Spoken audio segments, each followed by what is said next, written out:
Il fut autrefois le chouchou des téléspectateurs de Gold Rush, un rookie qui transforma son allure de dur à cuire sans manche en record d'or extrait du sol. Puis, presque du jour au lendemain, Rick Ness disparut.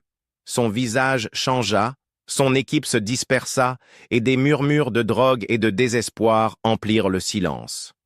Aujourd'hui, il est de retour sur la terre du Yukon, pelle à la main. Mais la question demeure. S'agit-il du retour d'un survivant ou du dernier pari d'un homme toujours hanté par tout ce qu'il a perdu? Où en est Rick Ness aujourd'hui? Le 26 février 2025, les fans de Gold Rush ont enfin reçu la nouvelle qu'ils attendaient. Rick Ness est toujours dans la partie. Après des années marquées par la perte, la dépression et un exil volontaire loin du monde minier, il a réussi à se hisser de nouveau au cœur de la plus grande franchise de télé-réalité de Discovery Channel. À 44 ans, cet ancien musicien devenu mineur est revenu au Yukon, debout une fois encore sur la terre qui avait presque eu raison de lui. Et son retour ne se limite pas à l'or enfoui sous le sol, mais concerne aussi l'homme lui-même. Les téléspectateurs ont rapidement remarqué qu'il n'avait plus le même visage que dans les premières saisons. Son nez en particulier semble modifié, déformé, plus fin, parfois gonflé. Ce changement a alimenté une vaste spéculation en ligne et dans les forums de fans. Certains ont pensé à une chirurgie esthétique. D'autres ont évoqué une blessure survenue lors de l'exploitation minière, d'une bagarre ou d'un accident hors caméra. Mais la théorie la plus persistante relie cette transformation à son passé de consommation de stupéfiants. Des experts médicaux ayant commenté le sujet ont rappelé qu'un usage prolongé de cocaïne pouvait endommager la cloison nasale et les tissus voisins, provoquant parfois un effondrement ou une modification visible du nez. Ness lui-même a reconnu avoir eu recours aux drogues dans les années suivant la mort de sa mère, admettant que le chagrin et la dépression l'avaient poussé vers des mécanismes d'évasion malsains. Cependant, il n'a jamais confirmé que cette période d'abus ait directement provoqué les changements visibles aujourd'hui. Il a également nié avoir subi une opération chirurgicale ou un accident majeur, laissant la vérité quelque part entre hypothèse médicale et vie privée. La fascination pour son visage en dit autant sur le parcours de Ness que sur la perception publique. Dans la télé-réalité, l'apparence fait partie intégrante du personnage auquel le public s'attache, et lorsqu'elle se transforme de façon radicale, cela devient un sujet de discussion. Pour Ness, ce débat a été à la fois douloureux et inévitable. Ce que les spectateurs voient à l'écran n'est pas seulement un mineur luttant pour récolter des onces d'or, mais aussi un homme dont la présence physique reflète les épreuves traversées hors caméra. Son apparence transformée est devenue un symbole, à tort ou à raison, de son combat contre l'addiction, de ses années de tourmente personnelle et de l'empreinte que ce mode de vie a laissée sur lui. Malgré les spéculations, Ness a martelé qu'il suivait aujourd'hui un chemin de rétablissement. Il a parlé ouvertement des erreurs commises, des drogues consommées et de la spirale qui a failli lui coûter tout ce qu'il avait. Il insiste sur le fait qu'il est désormais sobre et déterminé à le rester, même si les cicatrices du passé demeurent visibles sur son visage. Pour certains fans, ce rappel inscrit dans ses traits renforce au contraire l'authenticité de son récit. Celui d'un homme marqué par l'adversité, mais toujours debout sur sa concession, toujours à la tête d'une équipe et toujours en quête d'or. Des rêves de football à une bande de marginaux. Richard Rick Ness est né le 5 mars 1981 à Milwaukee, dans le Wisconsin, aux côtés de son frère jumeau Randy. Leur père, Rick Senior, dirigeait Roy Ness Contracting and Sales, une entreprise familiale de construction à Escanaba, dans le Michigan. Grandir entouré de pelleteuses et de bulldozers a donné à Rick une aisance avec les machines qui allaient un jour s'avérer cruciales. Mais dans sa jeunesse, ses rêves n'avaient rien à voir avec l'exploitation minière. Il était une star du football américain, grand, rapide, féroce sur le terrain. Pendant un temps, la NFL ne semblait pas être un fantasme, mais une véritable possibilité. Cette illusion s'est brisée lorsqu'il a subi une grave blessure à la tête pendant sa carrière universitaire.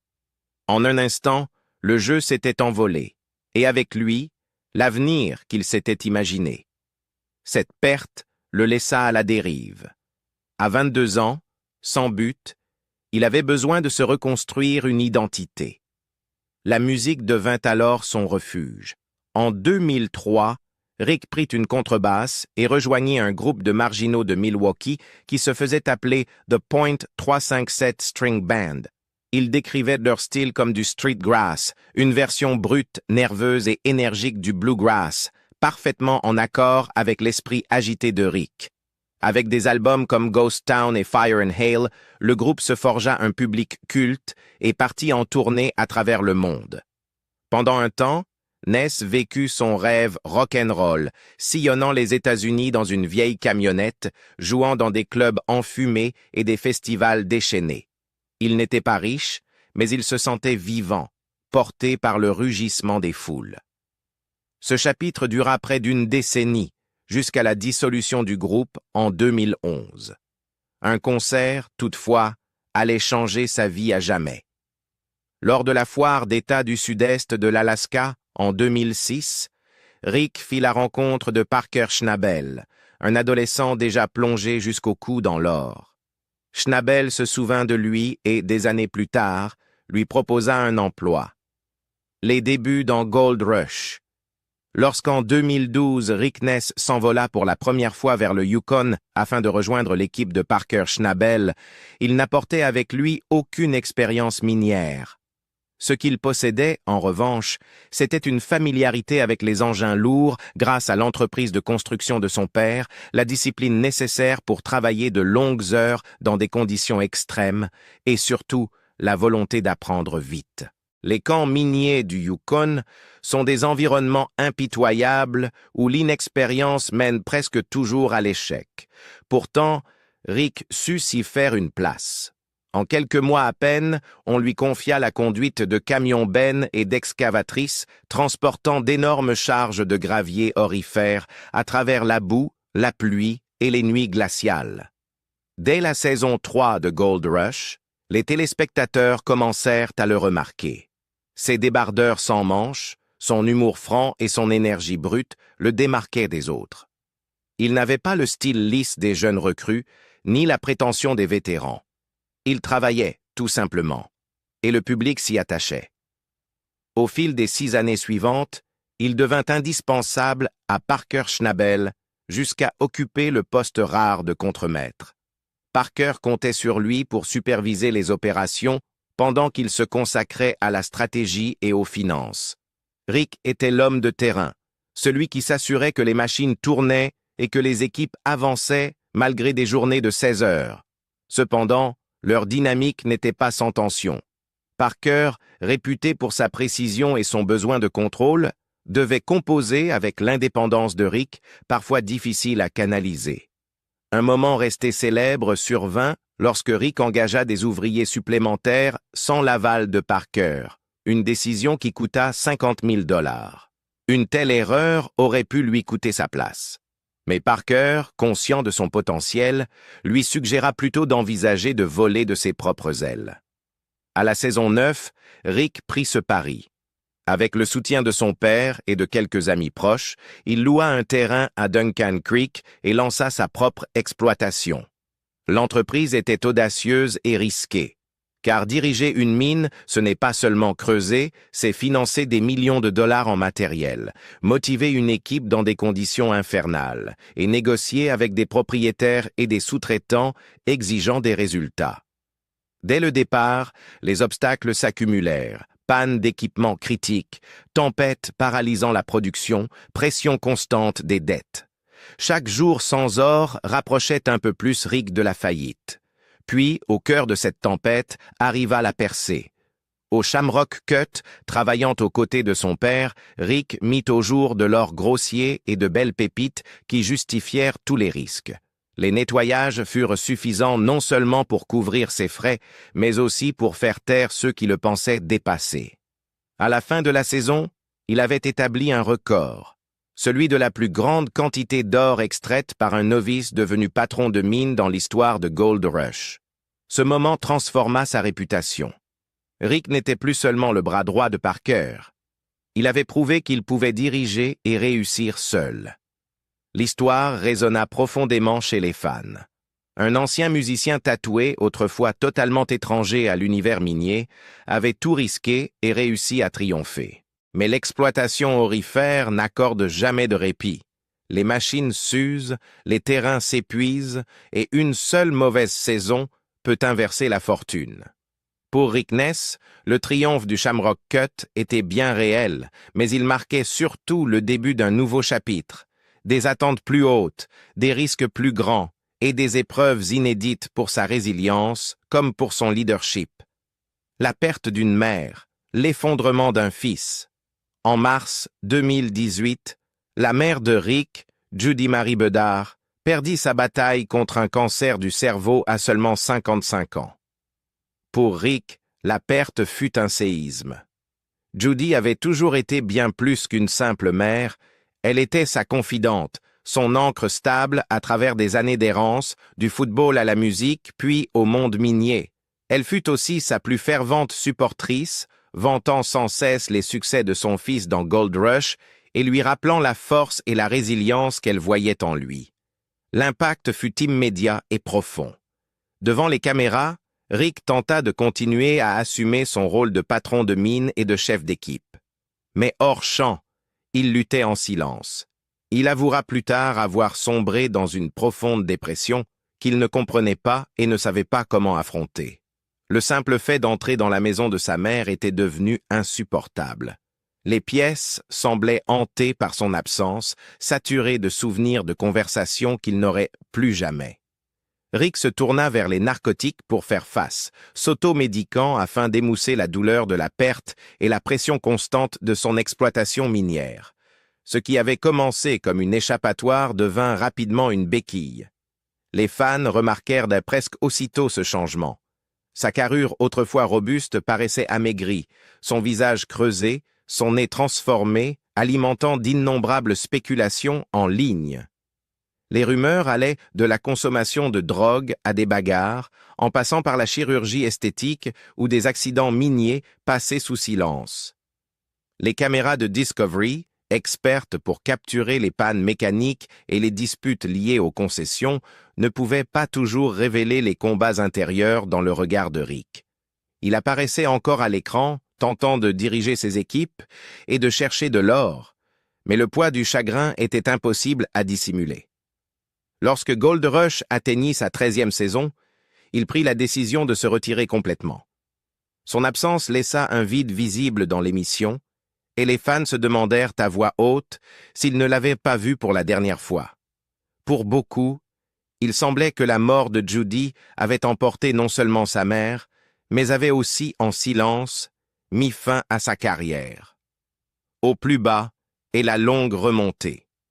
Rick évoque souvent la période qui suivit la mort de sa mère comme le point le plus bas de sa vie, un moment qu'il décrivit sans détour lors d'une interview en 2023, « Le poids du monde peut écraser n'importe qui ». Ce qui marqua les esprits fut son aveu qu'il n'avait même pas compris ce qu'était la dépression avant qu'elle ne le submerge. Il avait grandi avec la mentalité de toujours aller de l'avant, de résoudre les problèmes par la force et l'endurance, sans jamais demander d'aide. Lorsque le deuil arriva, cet état d'esprit le laissa désemparé. Au lieu de s'appuyer sur les autres, il se replia complètement sur lui-même, évitant ses amis et son équipe, et s'isolant de ceux qui auraient pu le soutenir. Pourtant, l'exploitation minière n'était pas quelque chose qu'il pouvait abandonner sans se perdre lui-même. Au fil des années, elle était devenue son identité, le seul terrain où sa ténacité et son obstination avaient du sens. Lentement, et souvent à contre-cœur, il commença à ramasser les morceaux. Son vieil ami Brian Z. Zaremba devint un véritable point d'ancrage, à la fois sur le plan personnel et professionnel.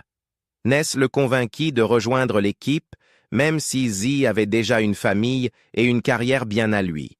Ensemble, ils réunirent ce qu'ils pouvaient en matière de matériel, souvent de seconde main ou rafistolé, et se préparèrent à un retour dans la saison 14 de Gold Rush. Ce retour fut tout sauf triomphal. Les coûts d'exploitation s'envolèrent à 750 000 $, bien au-delà de son capital disponible, et chaque panne ressemblait à un coup fatal.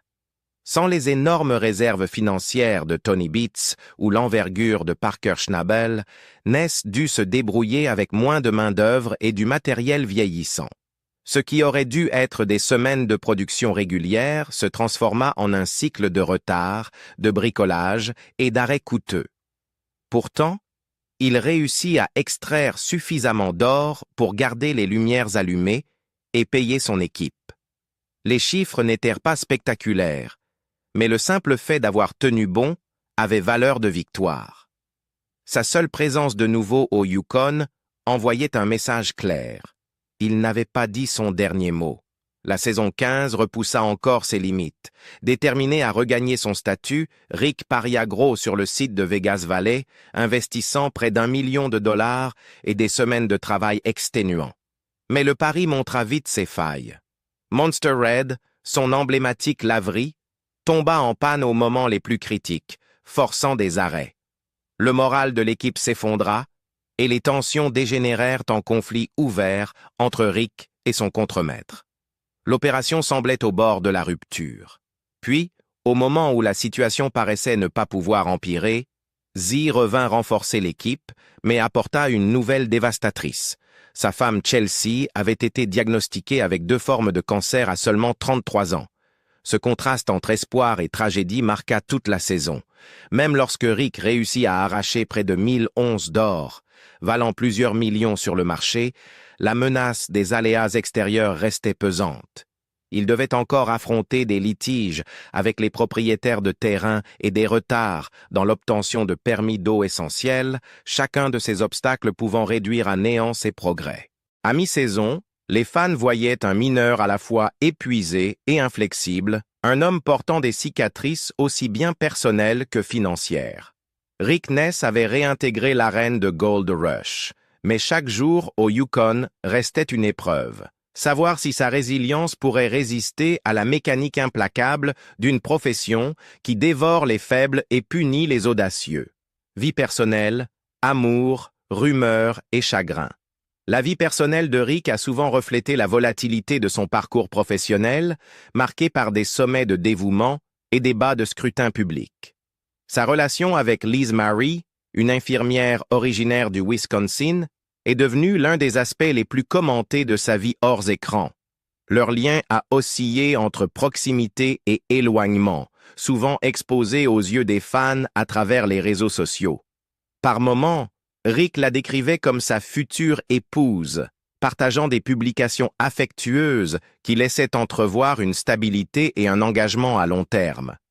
Pourtant, quelques mois plus tard, ces mêmes posts disparaissaient, remplacés par le silence ou par des indices de tension, laissant les abonnés spéculer sur des ruptures et des réconciliations. Le couple s'est même fiancé à un moment donné, avant d'annuler peu après, un schéma qui illustrait à quel point sa vie privée restait instable. Leur romance tumultueuse est devenue une cible privilégiée pour les ragots en ligne, avec des rumeurs affirmant que Rick aurait entretenu des relations avec des membres de son équipe ou avec d'autres femmes liées à Gold Rush. Aucune de ces histoires n'a jamais été confirmée, mais leur propagation rapide montrait à quel point la vie personnelle de Rick était passée au microscope.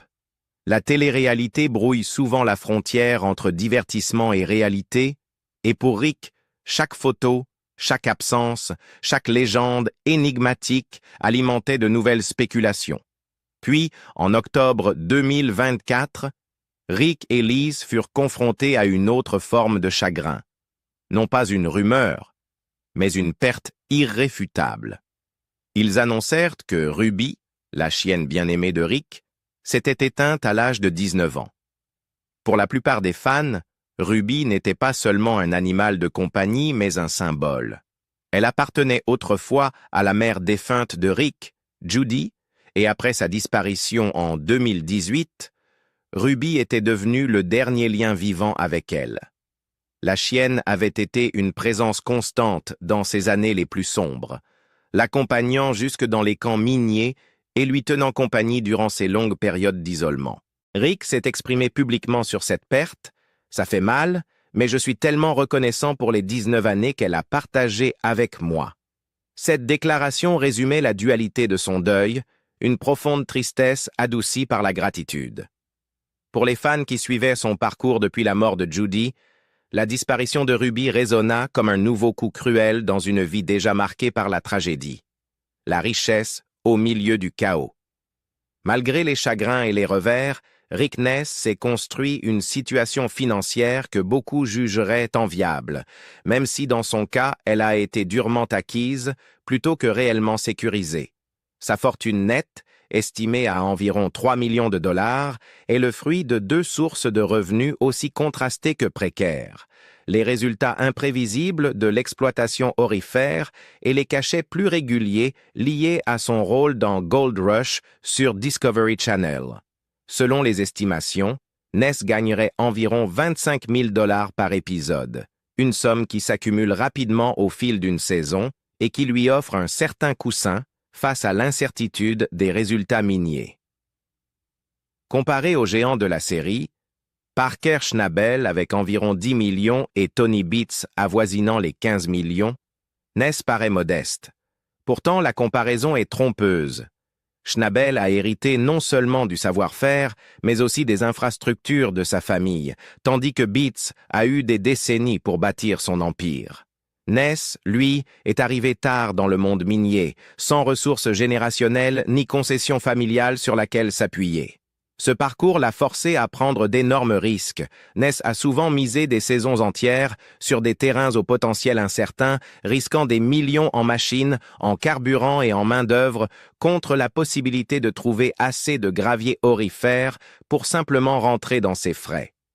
Les coûts sont vertigineux. Bulldozers, laveries, excavatrices doivent être achetés ou loués. Les factures de carburant se chiffrent en centaines de milliers de dollars et les équipes doivent être payées régulièrement, même quand l'or se fait rare.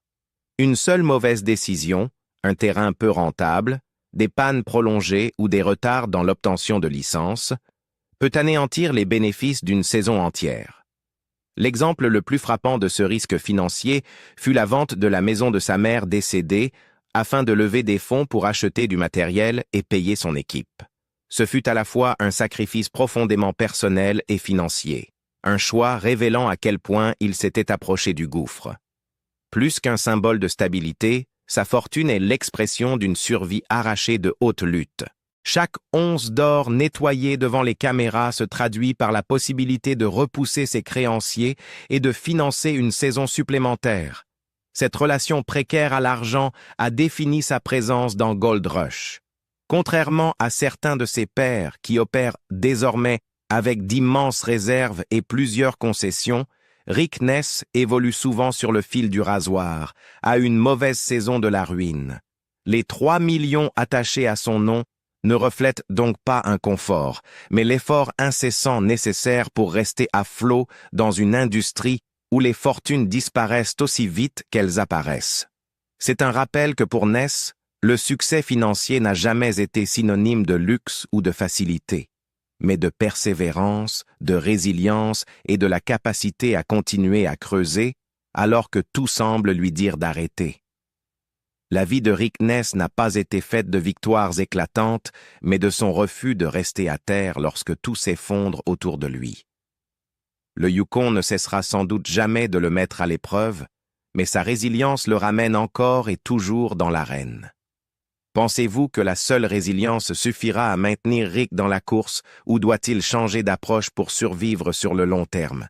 Donnez votre avis ci-dessous et n'oubliez pas de liker et partager pour plus d'histoires inédites venues de l'univers de Gold Rush.